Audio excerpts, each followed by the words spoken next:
Alright, going live for Learning to Improve number 2, Learning Styles. Now, this is a continuation of the series, so I'm still going off of the Art of Learning book and adding in some general outside information. So he discusses learning styles in this book as one of the most important things that you need to understand for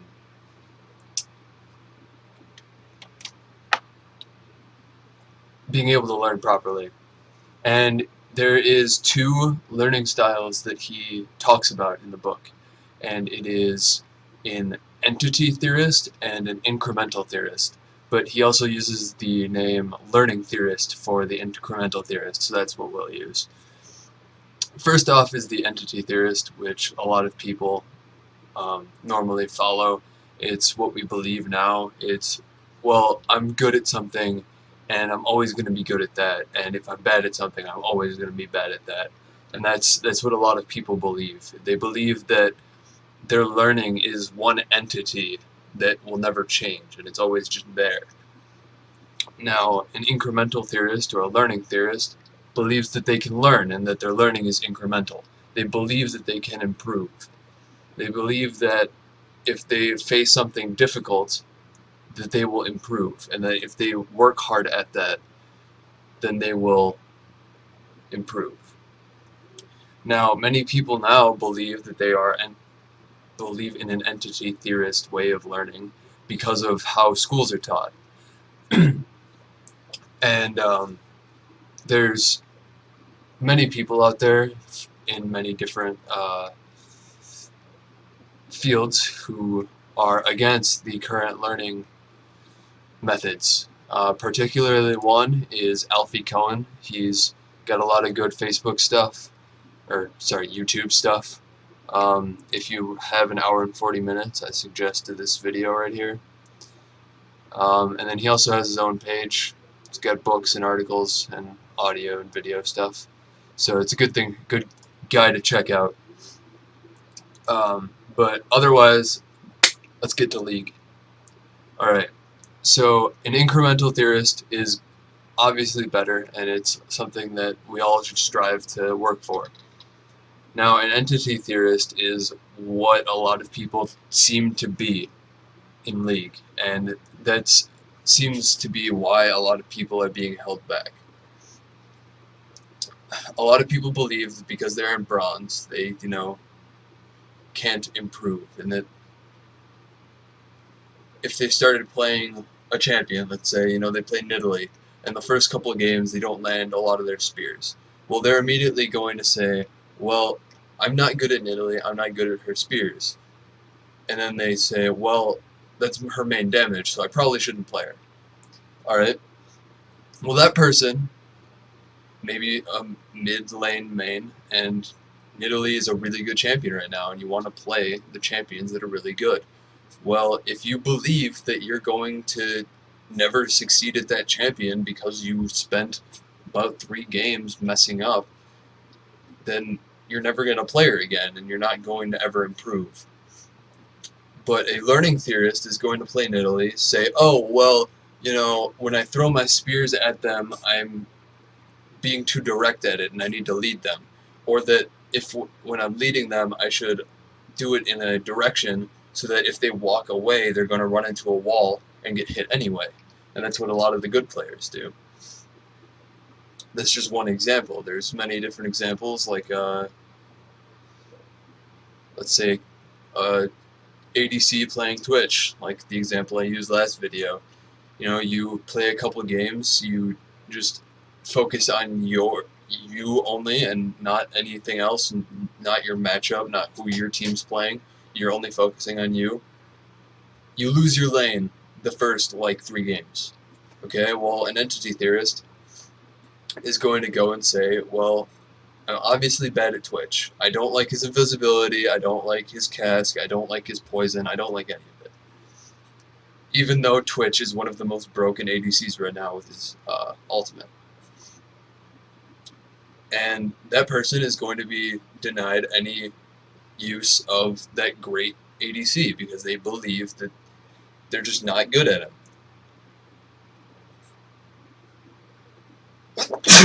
Ooh, sorry. While someone who is a learning theorist will go on and say, oh, well,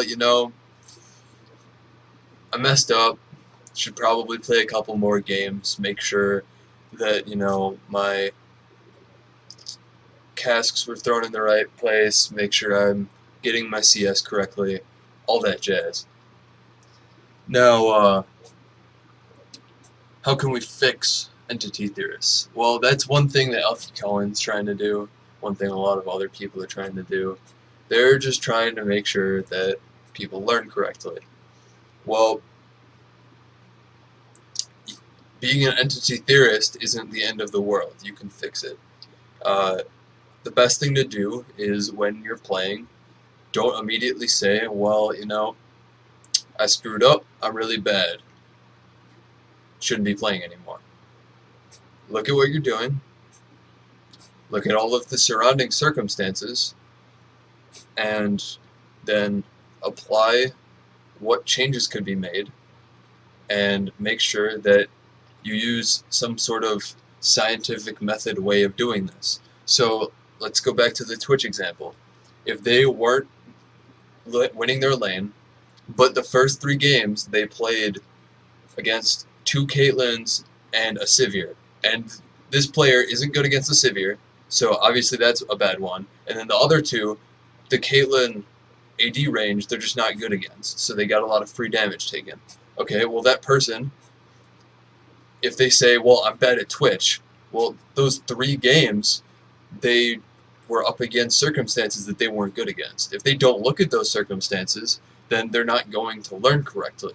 And if you look at all of the circumstances, including your team fighting position and all of that stuff, then you will be able to know exactly what's going wrong. Now, one thing that really helps with this is using replays, and now there's no official replay system. LOL replay is a really good one that a lot of pros use and a lot of higher level players use. I used it for a while. But I think really what the best thing to do is, and something that I'm going to be starting probably today, is to create a table, like an Excel spreadsheet. And every single ranked game that you finish, you put in what champion you played, what position it was, who you played against, and notes about the game. Now, there are many different things that can go in this notes section. You could say, well, going back to the Twitch, on that first game he played Caitlyn, he could say, oh, well, I realized that the Caitlyn did a lot of free damage to me, so I'll put that there. Make sure that you don't take free damage from Caitlyn. It's a bad thing to do. Okay, the second game from Caitlyn, he gets stuck in traps while invisible, so he can't ambush the ADC and get free kills. Okay, put that in the notes. Put stuff like that in the notes. Now, if you're someone who, and I have this problem a lot, you're really good in lane, and you can dominate a lot in lane, and you can get a lot of free kills going up into lane. Well, obviously it's a team game. You can't control all 5 people on your side of the field. Well, also write down a couple things to manage your best way of handling the rest of your team. Whether it's shot calling with objectives about which one to do, or if it's your positioning in team fights so that you don't get killed as often, or any of that. Like, it's just make sure that you are doing the best that you can do in every game, and that your learning style is what really changes whether you learn from the game or not. And to change whether you're an entity theorist or a incremental theorist is always an interesting thing.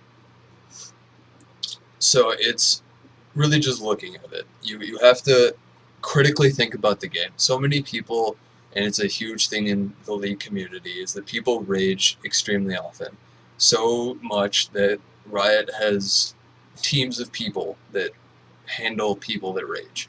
and there was the recent additions with chat restrictions and stuff like that. And obviously that they've had to put a lot of effort into containing ragers and stuff like that. But if you, instead of raging, something that I've seen a lot of other streamers and stuff talk about is when something happens, immediately think to yourself, and especially if it's a bad thing, how much is this going to matter a year from now, two years from now? How much is it going to matter 3 games from now? Just put it in a bigger perspective, and then it will seem a lot smaller. Those 3 CS that you missed isn't going to be that big of a deal. Those 6 deaths that you accidentally did, or purposely did, whatever, they're not that big of a deal. Don't get all angry about it. And that person that on your team that went 0-12 as Volibear top lane because they were facing someone that they had never played against before, well, you know, they're probably not going to be in your next game, and they're probably not going to be in all of the games that you play for the rest of the year.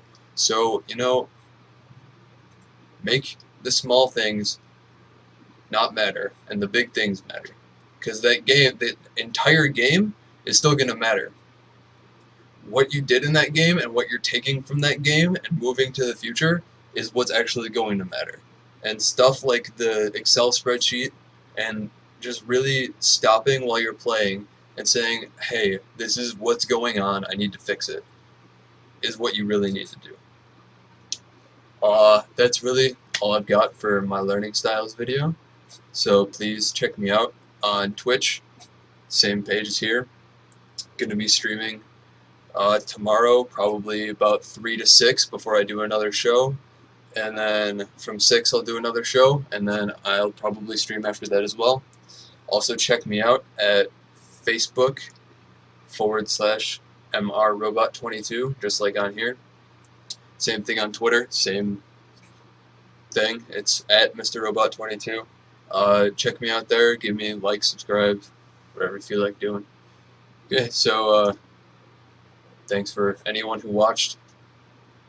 See you later.